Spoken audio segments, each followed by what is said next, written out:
हे भगवान, फिर उसकी गति क्या होगी? आपने तो स्पष्ट कह दिया कि जिसका मन वश में नहीं, जिसकी इंद्रियां वश में नहीं, उसके लिए योग प्राप्त होना कठिन, अर्थात भगवत प्राप्ति होना कठिन है। जो तत्परता पूर्वक संयमित होकर अपने मन को वश में कर ले, वो सुख पूर्वक भगवत प्राप्ति कर सकता है। पर उस साधक की क्या गति होगी जिसका मन, बुद्धि, चित्त, अहंकार ये वश में नहीं है, और वो साधना करता है, नाम जप करता है, सत्संग करता है, स्वाध्याय करता है, पर इंद्रिय विजयी नहीं है, मन विजयी नहीं है। अंतिम समय उसकी भगवत स्थिति नहीं रहेगी, क्योंकि वो मन विजयी नहीं है। विषयाशक्ति है, असावधानी है, अंतकाल में मन परमात्मा में नहीं लगा, विचलित हो गया, साधन से हट गया, परमात्मा की प्राप्ति नहीं हुई। तो हे कृष्ण, कृष्ण सबको आकर्षित करने वाले, हे भगवान, आप ही जान सकते हो, इस प्रश्न का उत्तर आप ही दे सकते हो कि उसकी क्या गति होगी। तात्पर्य है कि वो नरक तो जाएगा नहीं, क्योंकि नाम जप करता है। थोड़ा भी नाम जप करता है तो नरक नहीं जाएगा, थोड़ी भी भक्ति करता है तो नरक नहीं जाएगा।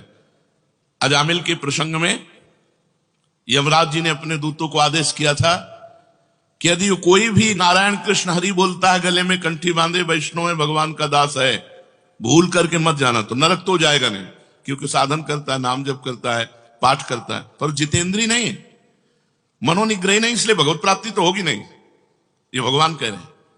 पर नरक तो जाएगा नहीं, क्योंकि नाम जप करता है, और स्वर्ग की इच्छा नहीं, इसलिए स्वर्ग नहीं जाएगा, और मोक्ष इसलिए नहीं हुआ कि वो मन इंद्रियों को बस में नहीं किया। तो उसकी गति क्या होगी? काम गतिम कृष्ण गच्छति, वो किस गति को प्राप्त होगा? कश्चिन्नो भय विभ्रष्टस् छिन्नाभ्रमिव नश्यति, अप्रतिष्ठो महाबाहो विमूढ़ो ब्रह्मणा पथि। हे महाबाहु, हे अजान बाहु, संसार के आश्रय से तो रहित है और परमात्मा के मार्ग में भ्रष्ट हो गया है, परमात्मा को प्राप्त नहीं कर पाया और संसार के मार्ग को छोड़ दिया है, दोनों ओर से भ्रष्ट हुआ, उसकी क्या गति होगी? कहीं वो किसी बादलों की तरह छिन्न भिन्न नष्ट तो नहीं हो जाएगा? दोनों ओर से भ्रष्ट हुआ, अर्थात संसार मिला नहीं, परमार्थ में भगवान मिले नहीं, तो उसका समय जो परमार्थ में गया, जो भजन साधन में गया, वो सब बेकार हो गया, क्योंकि आपकी तो प्राप्ति हुई नहीं।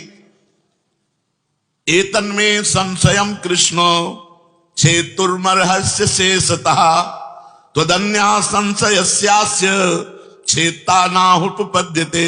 हे कृष्ण, मेरे इस संदेह को सर्वथा छेदन करने के लिए आप ही समर्थ हैं, क्योंकि किसकी क्या गति होगी इसका निर्णय तो सिर्फ भगवान कर सकते हैं। इस संशय का छेदन करने के लिए आपके सिवाय इस सृष्टि में दूसरा कोई नहीं हो सकता, इसलिए आप का गति कृष्ण, उसकी क्या गति होगी? भगवान बोल रहे हैं, बहुत सुंदर बोल रहे हैं।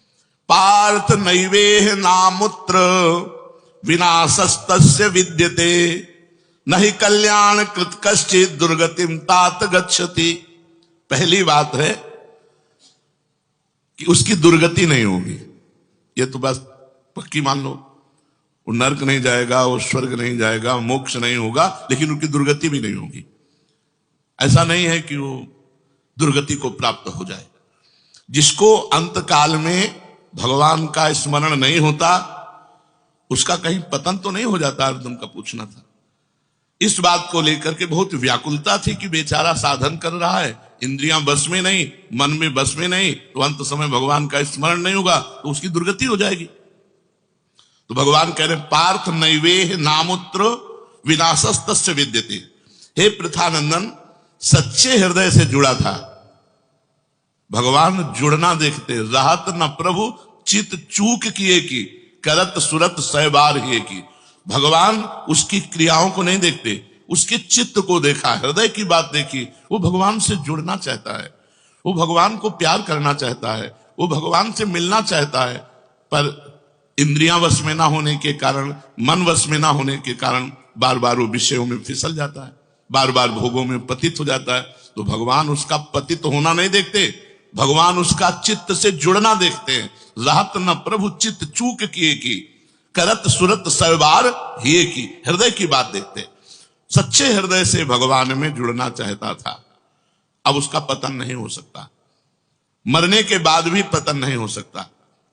जितनी उसकी स्थिति भजन में बन गई है उसके नीचे वो गिर ही नहीं सकता। बहुत बढ़िया बात है। हमारा अगर 100 नाम जप हो गया है तो 101 से चलेगा, अगले जन्म में 99 से नहीं चलेगा। जिसकी जितनी भजन में स्थिति हो गई है उससे वो नीचे वो नहीं गिर सकता। देखो, पहली बात तो दुर्गति हो नहीं सकती, नरक जाना नहीं है, स्वर्ग जाना नहीं है, दुर्गति होनी नहीं है। आगे भगवान बताएंगे उसकी गति क्या होगी। उसकी साधना जितनी है वो कभी नष्ट नहीं हो सकती। चाहे जितना बड़ा पाप बन जाए, उस पाप का उसे दंड भोगना पड़ेगा, लेकिन उसकी साधना नष्ट नहीं होगी। ये इस मार्ग का बहुत बड़ा सपोर्ट है कि मानो हम दिन भर भजन किया, हमसे शाम की गलती हो गई तो बोले दिन भर का भजन नष्ट हो गया। नहीं, आपका भजन दिन भर का वो है, और जो आपकी गलती हुई वो अलग है। गलती का आपको प्रायश्चित या दंड भोगना पड़ेगा, और भजन आपका सुरक्षित है। वो नीचे नहीं गिरेगा, उसकी साधन सामग्री नष्ट नहीं होगी। ये बहुत हृदय को शीतलता पहुंचा। हमने जो नाम जप किया हमारा सुरक्षित है, नाम जप को कभी नष्ट नहीं होगा। उसका पारमार्थिक उद्देश्य भी नहीं बदलेगा। उसने उद्देश्य बनाया भगवत प्राप्ति, वो उद्देश्य भी उसका नहीं बदलेगा। हाँ, कितने जन्म लगेंगे ये उसका प्रयास होगा, प्रयत्न होगा। वो जन्मता मरता रह सकता है, ना भजन उसका नष्ट होगा, कम होगा, ना उद्देश्य उसका बदलेगा। वो लगेगा भजन।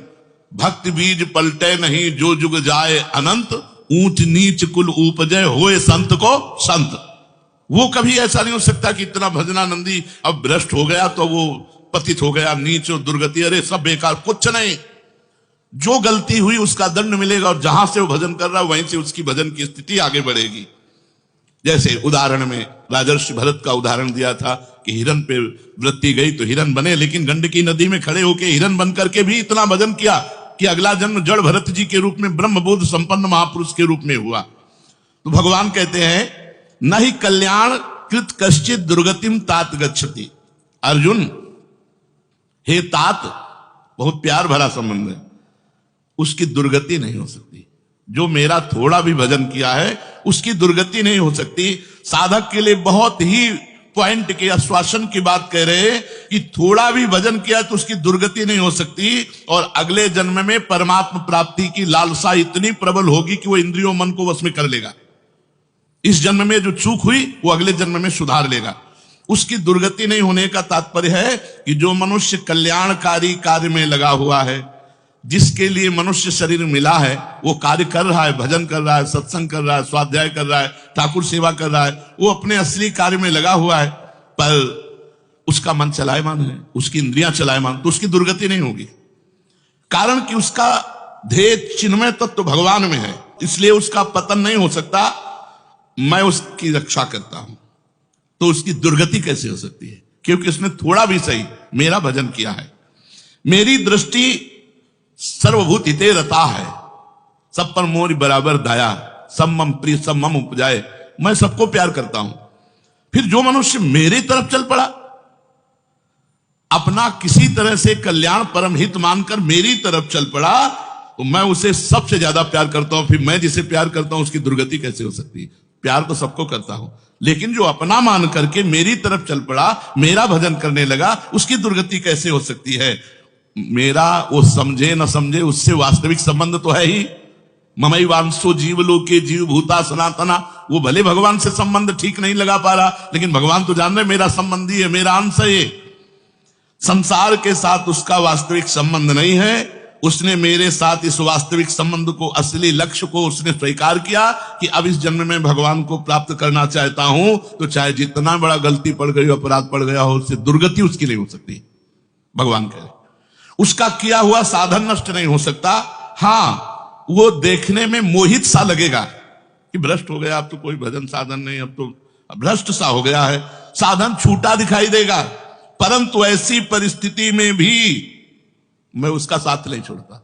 उसने मेरा भजन छोड़ दिया, मेरा साधन छोड़ दिया, लेकिन मैं उसका, जैसे एक सत्संग में दृष्टांत में देते थे कि जगन्नाथ जी की सेवा में श्रीअंग पार्षद रहते थे, तो उनमें से एक पार्षद वैश्या संसर्ग करने लगे कुसंग के कारण। तो जब सब पार्षदों को पता चला तो उन्होंने बुलाया और कहा, देखो तुम परम पावन श्री जगन्नाथ जी के अंग सेवी हो, या जगन्नाथ जी की सेवा छोड़ो वैश्या का संग करो, या वैश्या संग छोड़ो जगन्नाथ जी का अंग संग करो। तो भगवान की माया से मोहित हुए, साधन से गिरे हुए होने के कारण उन्होंने जगन्नाथ जी का अंग संग छोड़ दिया और वैश्या का अंग संग स्वीकार किया। आश्चर्य की बात कि जब उनका शरीर पूरा हुआ, वैश्यागामी जो अंग संग सेवी थे, तो जब शरीर पूरा हुआ तो जगन्नाथ जी ने स्वप्न में अपने पार्षदों को आदेश किया कि उसकी अंत्येष्टि क्रिया हमारे पार्षदों जैसी की जाए। तो उनका प्रभु स्वप्न में ही कहा कि प्रभु उन्होंने तो आपको छोड़कर वैश्या को स्वीकार कर लिया था। तो बोले उन्होंने छोड़ दिया था, ये उनकी हिम्मत है, हमारी हिम्मत नहीं, हमारा स्वभाव नहीं है, हमारी सामर्थ्य नहीं है। हमने एक बार जिसको पकड़ लिया उसको कभी छोड़ते नहीं। तो भगवान यहां कह रहे हैं कि कभी कभी वो मोहित हो जाता है, वो साधन छोड़ता, लेकिन मैं उसे नहीं छोड़ता। ये खास बात समझो, मैं उसे नहीं छोड़ता। उसका किया हुआ अपराध, किया हुआ पाप, भले उसको थोड़ा समय दंड भुगताने के लिए, लेकिन मैं उसे छोड़ता नहीं हूं। तो उसकी दुर्गति कैसे हो सकती है? इसलिए घटना घट सकती है। ये तो भगवान कह रहे मनमानी मत करना, कह रहे घटना घट सकती है। आपने अपराध किया, आपको पाप का दंड मिल सकता है, लेकिन मैं उसके अंदर ऐसी व्याकुलता पैदा करूंगा कि वो सब प्रपंच छोड़कर दौड़कर मेरी तरफ भाग पड़ेगा, क्योंकि मैं उसे नहीं छोड़ता। जैसे गोपियों में थोड़ा अभिमान आया, मैं अंतर ध्यान हुआ, लेकिन उन्हीं के बीच में रहकर जहां व्याकुल हुई मैं प्रकट हो गया। तो भगवान कह रहे हैं कि एक बार जिसके भीतर थोड़ी भी साधना चल पड़ी, थोड़े भी संस्कार भक्ति के पड़ गए, नाम जप करना, वाणी पाठ करना, थोड़ा भी भगवत्कार, कर्म चैव तदर्थीयम सदित्येवाभिधीयते, तो उसका कभी पतन नहीं हो सकता, जो संस्कार पड़ गया भक्ति का, क्योंकि सत वस्तु का कभी अभाव नहीं होता। तो फिर प्रभु गति क्या होती है उसकी? तो भगवान कह रहे प्राप्य पुण्य कृताम लोका नुषित्वा शाश्वती समाह शुचि नाम श्रीमताम गेहे योग भ्रष्टो भी जायते। आहा, प्राप्य पुण्य कृताम लोकान, उसने गंगा स्नान किया है, उसने नाम जप किया है, उसने वाणी पाठ किया है, उसने ठाकुर सेवा की, तो कोई साधारण है? बहुत बड़ा धनी है। भले लोक भ्रष्ट हो गया है, भले इंद्रियां उसके कब्जे में नहीं, भले मन उसके कब्जे में नहीं, लेकिन साधारण जीव नहीं है, वो भगवान का जन है। उसने नाम जप किया है, वाणी पाठ किया है, ठाकुर सेवा की, धामवास किया, तीर्थ अवगान किया। प्राप्य पुण्य कृताम लोकान, जो बड़े बड़े याज्ञिकों को, बोले इतने यज्ञ किए, अश्वमेध यज्ञ किए, बड़े बड़े याज्ञिकों को जो सांगोपांग करते हैं, उन लोगों को स्वर्ग आदि लोकों पर अधिकार होता है। इसलिए वो पुण्य कर्म कहते हैं तो पुण्य लोक उनको प्राप्त होते हैं। पाप कर्म करने वालों को नरक भेजा जाता है।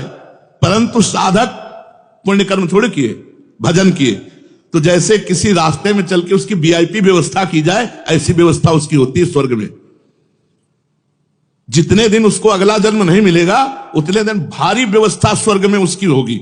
पुण्यवताम लोके, जो बड़े बड़े पुण्य आत्मा पुरुष प्राप्त करते हैं, इतनी अमुक यज्ञ की, अश्वमेध यज्ञ की सांगो पांग, उनको उसकी वीआईपी व्यवस्था होगी।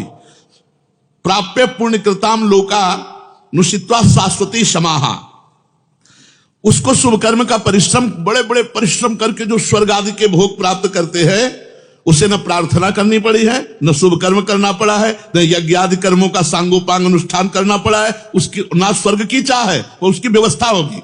शरीर छूटते ही दिव्य लोक में जाकर के दिव्य भोगों की व्यवस्था, क्योंकि मन चंचल था ना, इंद्रियां चंचल थी ना, मृत्यु लोक के भोगों, ले भोग स्वर्ग के भोग, सुंदर सुंदर जितने भोग हैं उन सब की बाहुल्यता। वहां भोगों की जो वासना बनी थी उसके अनुसार भोग, मान लो स्त्री की तो एक से एक अप्सरा, दुनिया का सब वैभव स्वर्ग में विराजमान है, त्रिभुवन में खूब भोगने के लिए सब एकत्रित कर दिया, क्योंकि भजनानंदी कोई साधारण थोड़ी है, उसकी वीआईपी व्यवस्था हुई। अब अंत समय से साधन में विचलित मना हो जाने के कारण जो बड़े बड़े परिश्रमों से, पुण्यों से प्राप्त होता है, वो ऐसे स्वाभाविक रूप से रास्ते में प्राप्त हो रहा है। ये उसकी गति नहीं है, ये अयाचिक वृत्ति से उसकी वीआईपी व्यवस्था है कि ले जा रहे हैं तो रास्ते में ऐसे थोड़ी कि कोड़ा मारते, पानी भी नहीं पिया रहे, धूप में ले जा, नहीं, सीधे उसको आनंद पूर्वक स्वर्ग आदि लोगों की दिव्य भोग वृत्तियां, जिन भोगों के लिए वो विचलित रहा है मनुष्य साधना करते समय, वो सारे भोग उसको वहां प्राप्त होंगे। वहां रहने पर इतना भोग दिलाया जाता है कि उसकी अरुचि हो जाती है स्वर्ग के भोगों से। मर्तलोक में आके दोबारा फंसेगा क्या? स्वर्ग के भोगों से अरुचि हो जाती, जहां आसक्ति रही है वो भोग ही भोग, उसको व्यवस्था कर दी जाती है, घृणा हो जाती है उसको स्वर्ग में ही भोगों से, इतनी वीआईपी व्यवस्था। क्योंकि अंदर से तो भजन था, उद्देश्य भगवान की प्राप्ति का था, तो स्वर्ग आदि के भोग भोगने पर उसे घृणा हो जाती है।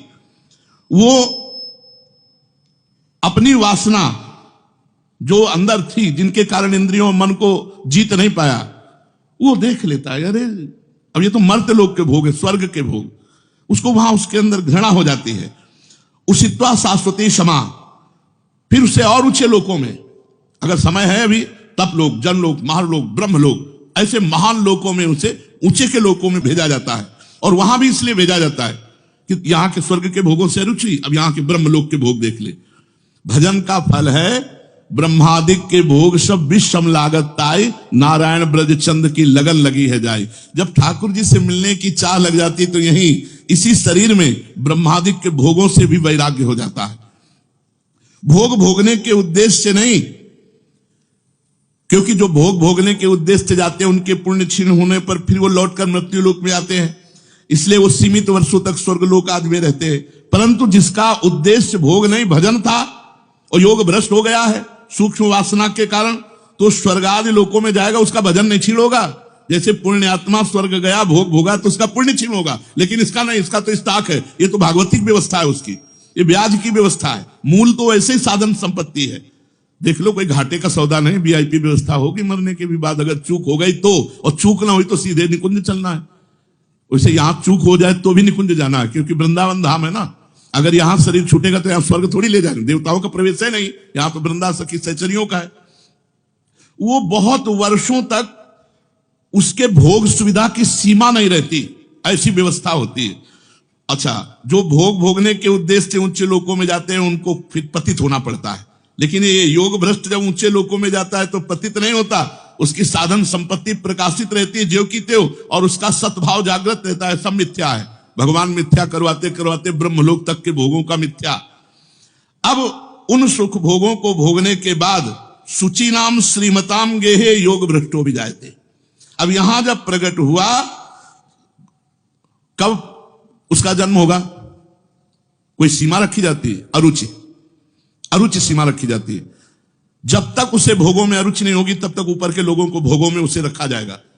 नरक वरक तो जाने की बात नहीं, वीआईपी भोग। जब अरुचि हो गई, अरुचि होगी ही, क्योंकि वो भगवान का भजन करता रहा है। वो ऐसा नहीं कि अब विश्राम मान ले कि अब अप्सरा मिल गई, विमान मिल गया, स्वर्ग मिल गया, अब यही नहीं, उसकी यात्रा नहीं रुकेगी, उसका भजन उसको कचुटेगा, उसके अंदर जलन पैदा होगी, अशांति हो जाएगी। ये सब भोग नहीं चाहिए, मुझे भगवान चाहिए, चलो ब्रह्मलोक, वहां भी ये नहीं चाहिए। तो अब सुचि नाम श्रीमताम गेहे योग भ्रष्टो भी जायते। अब योग भ्रष्ट जब मृत्यु लोक में लौटा तो जगत पूज्य घर में पैदा हुआ, जगत पूज्य घर में, श्रीमान, सारा संसार जिसे झुके, ऐसे घरों में पैदा, उच्च कुल, भक्ति संपन्न। श्रीमान का मतलब होता है, एक लौकिक शब्द होता है वैभव संपन्न, लेकिन भागवतिक वैभव संपन्न महापुरुषों के घर में उसका जन्म होता है।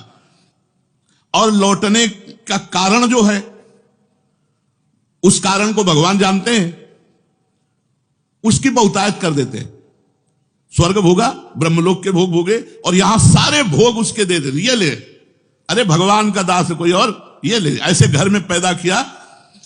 अब उसकी जो साधन संपत्ति उसको खोल देते हैं, अभी तक बंद रखा, हानि नहीं हो सकती। अब जो ही जन्म हुआ, जैसे अपने लोग, अब जो ही स्कूल जाते, स्कूल से पढ़ के आते, लगता है माँ नहीं टिकेगी, पिता नहीं टिकेंगे, सब मरेंगे, तो मेरा साथी कौन है, मेरे जीवन का लक्ष्य क्या है, क्या यही उद्देश्य है। बस बैठ जाते एकांत में, और संत जन आते थे, वो श्री राम जय राम जय जय राम, श्री राम जय राम कीर्तन कराते थे, तो वही याद था, श्री राम जय राम जय जय राम, श्री राम जय राम जय जय राम। बस नाम जप करना निश्चय हो गया। 13 वर्ष के उसको भागो, ये देखो, उत्तम कुल ब्राह्मण के घर में, और पूरे साधु महात्माओं का सानिध्य, और पिता पूरे स्वयं महात्मा, नंगे पैर हल जोतते, बड़ी कठिन परिश्रम के द्वारा वो उदर पोषण करते। और संत महात्मा 8-8, 10-10 संत महात्मा दरवाजे पर, बच्चापन से ही क्या बन, अब मुझे संसार से भाग, किसी ने हमें सिखाया नहीं, भागो संसार से और भगवान की प्राप्ति करो। तो मनुष्य जन्म में जे ही जन्म लिया से साधन संपत्ति खोल दी गई। अब वो साधन में एकदम चिपक गया, क्योंकि पीछे जहां चूक हुई थी वो ऊपर से नीचे तक सब समुदाय भोगों का देख लिया। अब उसका अंतःकरण साधना से परिपूर्ण होने लगा। वो जो अंकित संस्कार भोगों के थे वो अरुचि पैदा हो गई। योग भ्रष्ट अज्ञात रूप से पुनः ऐसी साधना में लग गया जिसमें किंचन मात्र भी इंद्रिय और मन का मनोरंजन नहीं, पूर्ण इंद्रिय विजेता, पूर्ण मन को संयम में करके। अब वो ऐसी योग भ्रष्ट जो पुरुष था, श्रीमानों के घर में जन्म लेकर के वो भोगों में फंसेगा नहीं, पुनः भजन में बड़ी तेजी से चल देगा और ये उसका आखिरी जन्म होगा। तेजी से भजन करके वो भगवत प्राप्त हो जाएगा। तो अर्जुन जी ने पूछा था कि फिर क्या उसका पतन हो जाएगा? जो भगवान का भजन करता है, भगवत प्राप्ति नहीं कर पाया, मन वश में नहीं हुआ, इंद्रिया वश में नहीं हुई, तो भगवान ने उत्तर दिया, वो ऊंचे के लोकों में जाकर खूब सुख भोग, जिन भोगों के लिए लालायित रहा था वो सब भोग मिलेंगे और अंत में श्रीमानों के घर में, कुलवानों के घर में जन्म लेकर भक्ति का ऐसा वातावरण मिलेगा कि जन्म से ही भगवान के भजन में लगकर वो इस जन्म में भगवान को प्राप्त कर लेगा। शेष चर्चा आगे। श्री राधा वल्लभ लाल की।